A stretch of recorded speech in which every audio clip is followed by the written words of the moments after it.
The UK government laid out the red carpet for Donald Trump today with the biggest military parade for a visiting leader in living memory, followed by a lavish state banquet. It's Trump's second state visit and senior royals were deployed on a full-scale charm offensive.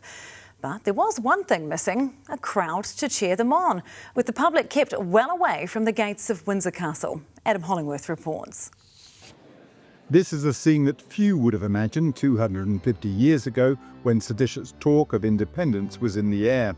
A state banquet in St George's Hall in the heart of Windsor Castle, with a king lavishing praise on an American president. The ocean may still divide us, but in so many other ways we are now the closest of kin.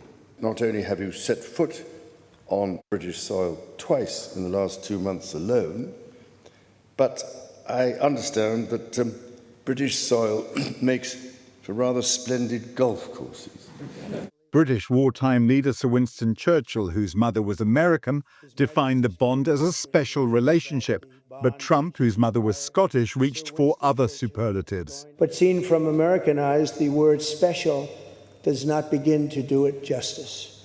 The bond of kinship and identity between America and the United Kingdom is priceless and eternal. It's irreplaceable and unbreakable. The presidents touched down inside the grounds of Windsor Castle behind closed gates. The king looked on as his son and heir welcomed their auspicious guests. And what better way to the castle itself than a horse-drawn carriage in one of the more bizarre moments this royal residence has witnessed. Where were the crowds to cheer them on? Many are questioning, when is a parade not a parade? Perhaps when there's no one to parade in front of. Amid concerns about security and protests, the 1,300 military personnel in ceremonial uniform lining the private roads of the estate surely had nothing to fear from a herd of Jersey cows. The largest guard of honour ever put on for a state visit still held trepidation. Fortunately, the president was on hand to point out a potential trip hazard for the man he calls my friend the king. It was a different story 60 kilometres away in London. Stop the hate! Stop the fear! There was a broad platform for anyone and everyone to protest against all things Trump. President Trump is the one individual probably in the entire world who now has the power in his own hands to bring a stop to this terrible, terrible thing that is happening to the people of Gaza and the West Bank. Donald Trump is a climate change denier, and the biggest single threat to life on Earth is climate change.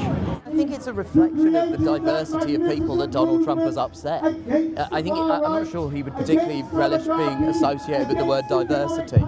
In the town of Windsor itself, Trump supporters were out in force and were even treated to a fleeting glimpse of the president's helicopter. So worth it. Honestly, there's been so many lovely people coming here to come and support Trump. We know what a massive, massive ally Trump is for the UK. But not all at the castle see him in such a favourable light. Hours earlier, 4 men were arrested after images of Donald Trump with convicted sex offender Jeffrey Epstein were projected onto the walls. Back inside, archivists had unlocked the writings of the last King of America, King George III, from the royal collection. The real deal, and more from the 14th century St George's Chapel, where Queen Elizabeth II is entombed, for whom President Trump laid a wreath in private. It's a lot of history. For the British Prime Minister, the job is only half done, a smokescreen ahead of a difficult day of political discussions. For tomorrow, words like pomp and pageantry or special and relationship may be replaced in the media with other pairings, like Ukraine and Gaza or Jeffrey and Epstein, on a potentially far more contentious day 2 of Trump's visit.